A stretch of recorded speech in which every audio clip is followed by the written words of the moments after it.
매일뉴스 이영재 기자입니다. 네, 위원장님 반갑습니다. 네네. 간단하게 인터뷰 좀 응해주셨으면 좋겠습니다. 네네. 여기 지금 대우 본사인데요. 여기까지 오게 된 배경과 경위 그거 좀 간단하게 일단 말씀 좀 해주시죠.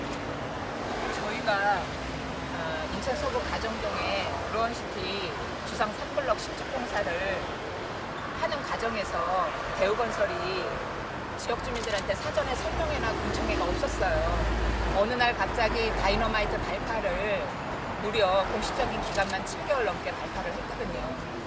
그러다 보니 우리 지역 주민들 자택이 싱크홀도 발생되고 치마도 발생되고 크랙도 발생이 되는데 그에 따르는 피해 보상을 아직까지도 안 해줬거든요. 예, 그래서 오셨다? 예, 여기 본사에 오게 됐습니다. 예.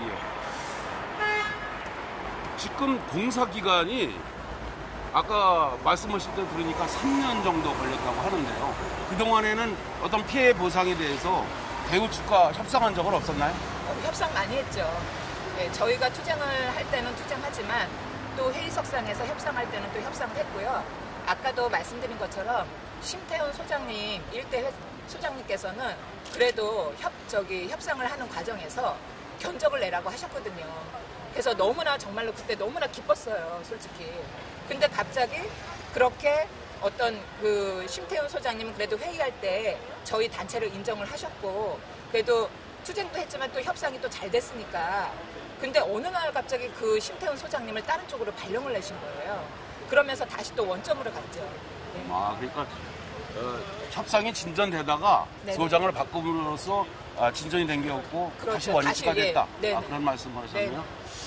좀 인근 보면 봉수초등학교 같은 경우에도 LH공사나 도시개발공사에서 피해를 봤다. 로원시티 건설하면서 수십억 원의 보상이 있다는 얘기는 들었는데 혹시 한순남 위원장님 알고 계십니까? 예, 가정 이동도 네. 하나건설이 네. 예, 49층을 건설하면서 거기도 다이너마이트 발파를 했고 그쪽에 아파트 단지가 피해가 예, 크다고 제가 말씀을 많이 들었죠. 네. 지금 무진동 발파와 다이너마이트 발파의 차이점은 뭔가요? 무진동 발파는 저는 제가 건축이나 토목학 전공을 하는 분이 아니기 때문에 아주 전문가적인 입장의 그런 자세한 내용은 모르겠지만 무진동을 하게 되면 철공 구멍을 뚫어서 발파를 하기 때문에 피해가 있기는 하지만 진동 발파 때보다는 피해가 최소화됐기 때문에 훨씬 더 낫죠. 그러면 청포관리법인가요? 네네, 그거를 청포를. 통해서 네네. 주민들을 동의를 얻어야만이 발파 작업을 할 수 있는 거 아니겠습니까? 당연하죠. 그런데 네. 그 건설 계약서상에 네네. 발파 작업이 있었다는 겁니까? 어떻게 된 겁니까? 그러니까 청포류의 그 안전관리 법률에 의해서 원래는 지역 주민들한테 그 부분에 대해서 동의를 구해야 돼요. 그리고 또 실질적으로 이게 안전하게 발파를 하겠다는 거 이런 게 사전에 서로 대화가 오고 가야 되고 회의도 해야 되는데 그런 게 너무 전혀 없었죠. 그리고 최근에 회의를 할 때에 저희가 그 부분에 대해서 물어봤어요. 그 소장님하고 윤정훈 부장님한테 그렇게 청포류 사용에 의해서 안전관리 법률에 따라서 안전하게 발파를 했냐고 그랬더니 그분들은 안전하게 했다고는 하지만 안전하게 했으면은 왜 그렇게 다이너마이트 발파를 횟수를 하루에 28회, 30회, 32회를 했고 실질적으로 월별로 일별로 피해 입은 증거 사진이 있잖아요. 그러면 그렇게 피해가 없어야 되는 게 맞는 거고요. 건축법상 해당 처음 시작할 때 이 발파가 암벽이 나오면 발파를 한다는 조건이 있었습니까? 그런 게 사전에 지역 주민들하고 서로 없었죠. 없었는데 의견 조율도 없었고 그 부분에 대해서 회의를 하자고 한 적도 없고 그냥 그런 거는 대우가 일방적으로 다 그냥 알아서 한 거예요. 비공개로. 그래서 지금 위원장님이 말씀하시는 거에 제일 쟁점이 하나가 이 발파로 인해서 피해를 보셨다는 거죠, 주민들이. 그렇죠. 그래서 그 피해가 건축을 맨 처음에 시작할 때 계약서 상에 들어가 있는지 발파 작업이 네. 아니면 무진동 발파가 돼 있는지 이게 그러니까 그런 것들을 사전에 한 번이라도 고지를 안 했다. 고지를 안 한 거죠. 네. 그러면 주민들의 동의를 얻어야 되는 걸 알고 있는데요. 당연하죠. 그거 없이 발파 작업을 했다는 거죠? 가장 그게 지금 제일 제가 우리 회장님한테 말씀드리고 싶은 게 하나하나 예를 들어서 안반이 있으면 안반이 있다라는 것도 지역 주민들한테 알려야 되는 거고, 그러면 안반이 있어서 어쩔 수 없이 진동 발파를 하겠다라고 하면 그 또한 그것도 지역 주민들한테 알려야 되는데 모든 게 사전에 고지가 없었다라는 거죠. 성명서 낭독을 하시는데 네. 지민들의 가구가 45도로 막 기울었다, 예. 뭐 크랙이 갔다 이런 네. 말씀을 하셨는데 그런 증거 자료들은 다 갖고 계시나요? 45도가 기울어진 게 아니라 지금은 그렇게 눈에 띄게 45도로 확 기울어진 가구는 없어요. 다만 우리가 그때 발파가 종료된 다음에 서구청에서 안전관리 팀의 그 문찬주 과장님께서 그 토목과 그 다음에 건축 쪽에 교수님 두 분을 섭외를 해주셔서 안전관리 진단을 받았거든요. 그랬을 때 치마하고 크랙이 발생이 됐는데, 그러면 아까도 말씀드린 것처럼 치마라는 게 이게 서서히 진행이 되는 거지 어느 날 갑자기 45도로 확 기울어지는 건 아니잖아요. 그렇기 때문에 그 부분을 말씀드렸던 거고, 거의 대다수의 지금 그 집들이 치마는 다 크랙은 다 가 있어요. 그래서 제가 기자회견 때 담벼락 같은 경우 이렇게 받침대로 받쳐놓은 집도 있고, 그리고 실질적으로 장마 때, 태풍 때 빗물이 들어와서 물적 피해가 너무 커가지고 누수 현상이 아직까지도 지금 진행이 되고 있어요. 예. 근데 주택가 이런 데도 가셨잖아요, 서구청. 그럼요. 그쪽에서도 저도 뭐 참석을 했습니다만은 자연적인 뭐 크랙이다, 건물이 오래돼서 이거는 뭐 어떤 관계 당국에다 뭐 조사를 의뢰해야 된다, 이런 말씀에 동의를 하십니까? 그건 동의 못하죠. 왜냐하면 우리 인근 지역 주민들 자택이 30년은 됐지만 지금 대우에서는 그런 식으로 계속 합리화를 시키는 거예요. 30년 된 고기라고 해서 그게 발파 때문에 크랙이 30년 된 만약에 크랙이라고 치면 그들이 주장하는 대로, 그러면은 저희가 지역 주민들이 1, 2년 산 것도 아니고 30년 동안 그 크랙 발생된 걸 그냥 놔둡니까?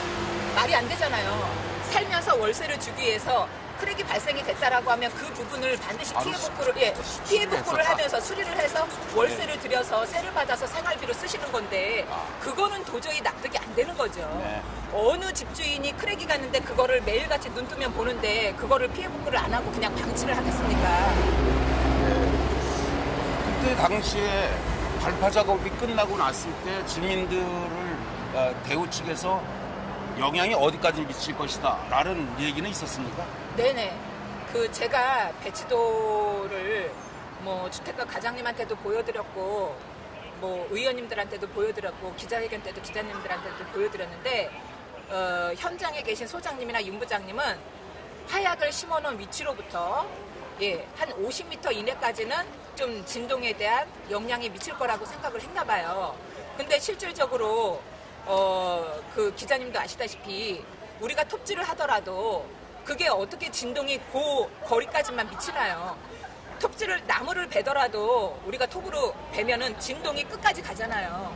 그러면 대우건설이 처음부터 아예 설명회나 공청회를 하고 우리가 이렇게 다이너마이트 발파를 하니까 이 집주인들한테 그 부분에 대해서 말씀을 드리고 고지를 하고, 그 부분에 대해서 저희가 방어권을 형성을 할 수 있게끔 사진이나 동영상을 다 찍어두면 대우도 떳떳하잖아요. 할 말이 있잖아요. 이 크랙은 홍길동이네 집은 이 크랙은 발파하기 전부터 있었습니다라고 자기네들이 떳떳하고 당당하게 얘기를 할 수 있을 텐데, 그런 게 사전에 고지가 없고 어느 날 갑자기 다이너마이트를 했어요.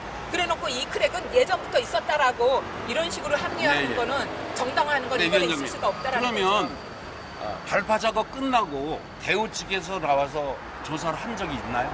네네. 그거는 저희가 투쟁을 했기 때문에 전수조사죠. 네. 전수조사를 1차 전수조사를 했죠.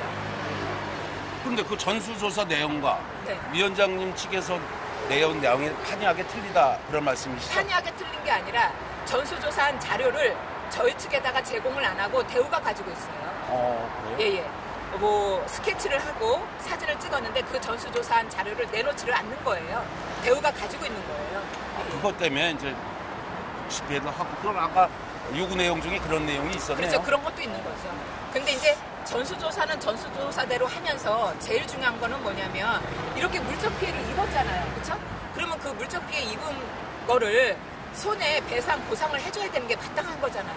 그래요. 예. 최근에 대우와 무슨 회의를 했다고 하는데 네네. 그 어디 진행은 잘 돼가나요? 진행이 잘 안 돼요. 솔직히 기대를 좀 했습니다. 왜냐하면 우리가 회의를 하면 뭐 소장님이나 윤 부장님하고 회의를 했었거든요. 근데 저희가 집주인들이 거의 많이 다 들어오신 단체이다 보니까 솔직히 좀 본사에서 내려오시는 상무님 입회에 회의를 한다고 하니까 상당히 기대를 하고 회의에 참석을 했는데 뭐 회의 결과는 여전히 물적 피해를 인정을 안 하셔요. 네네. 알겠습니다. 그러면 앞으로 향후 계획이 있으면 한 말씀 해주시죠.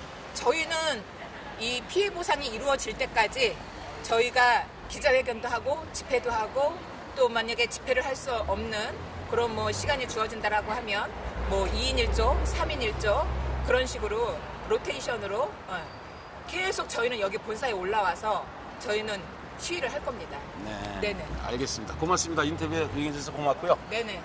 저는 매일뉴스 이영재 기자였습니다. 고맙습니다. 네네, 감사합니다. 지금까지 대우건설 본사 앞에서 매일뉴스 이영재 기자였습니다.